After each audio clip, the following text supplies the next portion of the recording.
हमारे साथ बने रहिएगा। नीरू रंजन जी बहुत ही जाने माने पत्रकार हैं, दिल्ली से हमें ज्वाइन कर रहे हैं। सर, 5 राज्यों का चुनाव है, क्या माहौल है? देखिए, माहौल पांचों राज्यों में अलग अलग है। आप कह रहे थे कि वहां पे बीआरएस सर, मैं आपको सुन नहीं पा रहा हूं, मेरी आवाज मिल रही है आपको? जर्मनी रिपोर्ट मिल रही है, आपकी आ रही है? हाँ सर, आ गई आपकी आवाज, प्लीज कंटिन्यू, गो अहेड। हाँ, बोलिए, मिल रही सर, मिल रही। हाँ, मैं ये कह रहा था कि पांचों राज्यों में जो स्थिति है वो अलग अलग है।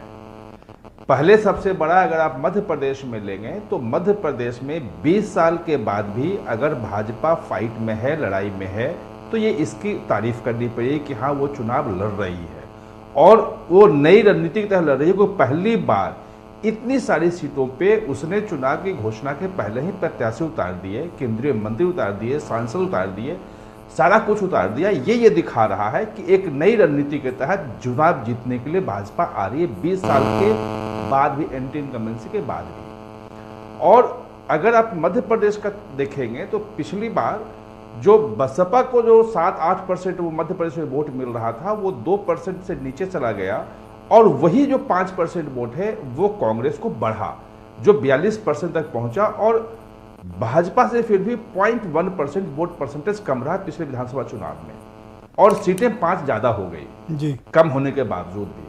इस बार वो जो दलित वोट है, जो बसपा का वोट है, वो कांग्रेस साथ रहता है या वापस बसपा में जाता है, कहाँ जाता है, ये बहुत बड़ा फैक्टर होगा।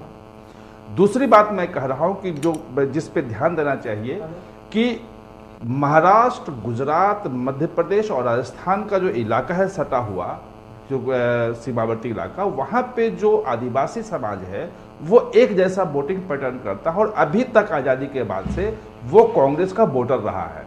यहां तक कि मुख्यमंत्री रहते हुए मोदी भी उसको गुजरात में नहीं तोड़ पाए थे। पहली बार गुजरात के विधानसभा चुनाव में वो आदिवासी समाज बीजेपी को वोट दिया। मध्य प्रदेश में कहां देगा, राजस्थान कहां देगा, ये देखने की बात होगी। बहुत बड़ा फैक्टर होगा जिसको नजरअंदाज नहीं करना चाहिए। ये तो रहा मध्य प्रदेश की बात। जो छत्तीसगढ़ की बात है, तो छत्तीसगढ़ में भले 3 बार बीजेपी का शासन रहा हो, लेकिन बीजेपी जो जीती है, सरकार बनाई है, वो 1 सीट ज्यादा, 46 कभी आई, कभी 47 आई, कभी 48 आई।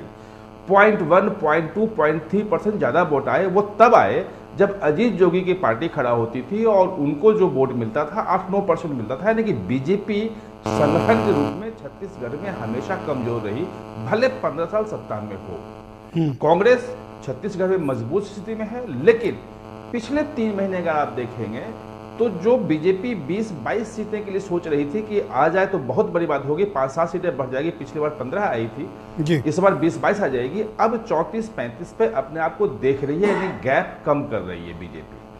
अगर वो गैप, पर ऐसा क्या भूपेश बघेल ने कर रखा है कि 5 साल के शासन के बाद भी कोई एंटी इनकम्बेंसी वहां पर उनके खिलाफ है नहीं? कारण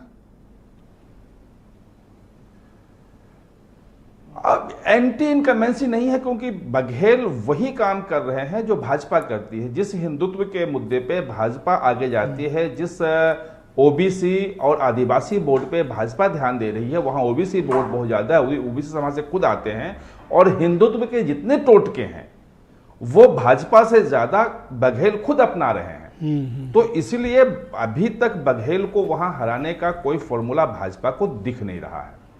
रही बात राजस्थान की, राजस्थान में कांग्रेस बहुत बुरी स्थिति में है।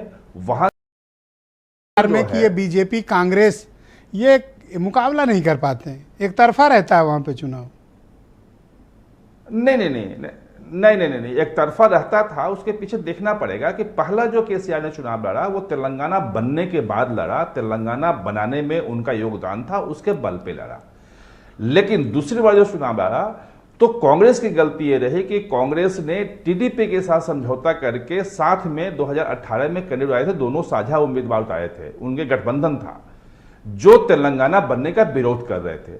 उसकी वजह से केसीआर की सीटें 119 विधानसभा में 93-94 सीटें जीत गए थे, बाद में तो 103 पहुंच गया उनका।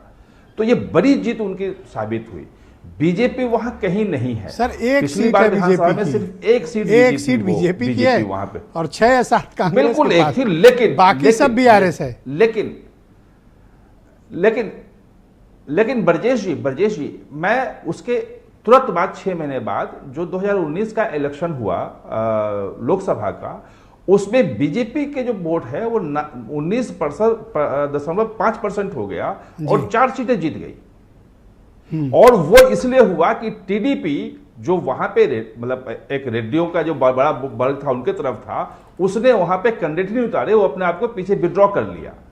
इस बार के इलेक्शन में स्थिति यह है कि कर्नाटक की जीत के बाद कांग्रेस के नेताओं के हौसले बढ़े हैं। 10 साल की एंटी इनकम्बेंसी है, उस एंटी बीआरएस को चुनौती तेलंगाना में आपके मुताबिक बीजेपी का कांग्रेस दे सकती है या फिर बीजेपी?